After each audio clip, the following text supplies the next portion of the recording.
Los Quiros, une communauté indienne isolée Pérou. Sur un recoin du versant amazonien des Andes péruviennes vivent les Quiros. Ces indigènes sont souvent considérés comme les ultimes gardiens des traditions incas. La cime sacrée de Huamanlipa constitue la porte d'entrée de leur territoire. Jatinquero est situé à 3400 mètres. Sa cinquantaine de maisons n'est habitée qu'en période de fête. Le carnaval est le plus suivi de ces moments festifs.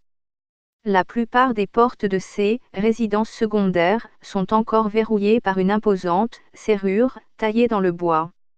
Des plantes de la famille des broméliacées, aux longues feuilles disposées en rosette, décorent de nombreux toits de chaume. Dans chacune des maisons, 4 ou 5 énormes jarres en terre attendent d'être remplies de chicha. Pour la grande réunion des 5 villages Quiros, les festivités débutent tranquillement par un moment de recueillement devant l'autel de l'église catholique. Les chamans d'ici ont l'art et la manière de mélanger les croyances précolombiennes et chrétiennes. Ils apparaissent aux yeux des autres Indiens de la cordillère comme leur élite religieuse.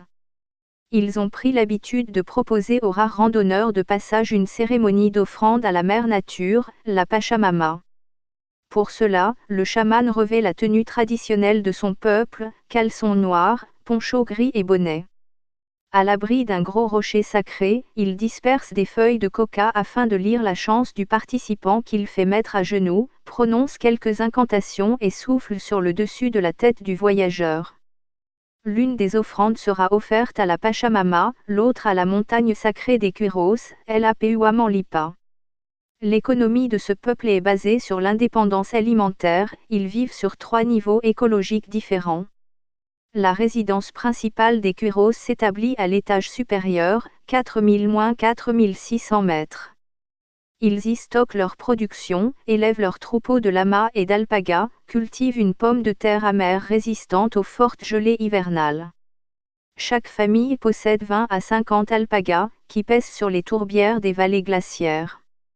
À l'étage intermédiaire, 3200-3800 mètres, les Quiros ne cultivent pas moins d'une centaine de variétés de tubercules, ahu, papa, oca, des fèves, du taroui, une sorte de lupin et le chuno, pomme de terre que le gel remplit d'eau puis piétinée afin d'obtenir une pomme de terre sèche. Ainsi déshydraté, l'aliment de base des Indiens pourra se conserver pendant 3 ans. Le climat chaud et humide de l'étage inférieur, 1400-2000 mètres, permet à d'autres plantes de pousser, maïs, courges, poivrons, patates douces, manioc. Le maïs sert surtout à l'élaboration de la chicha, la boisson rituelle alcoolisée. Des lamas sont utilisés pour remonter les récoltes vers les villages de l'étage supérieur. Aujourd'hui, 2000 personnes appartiennent à cette communauté isolée. Seuls quelques rares Quiros sont réellement hispanophones. La plupart ne comprennent pas vraiment l'espagnol, une chose rare dans les Andes. L'État péruvien dispense les hommes du service militaire, une étape qui serait forcément synonyme d'une acculturation plus rapide.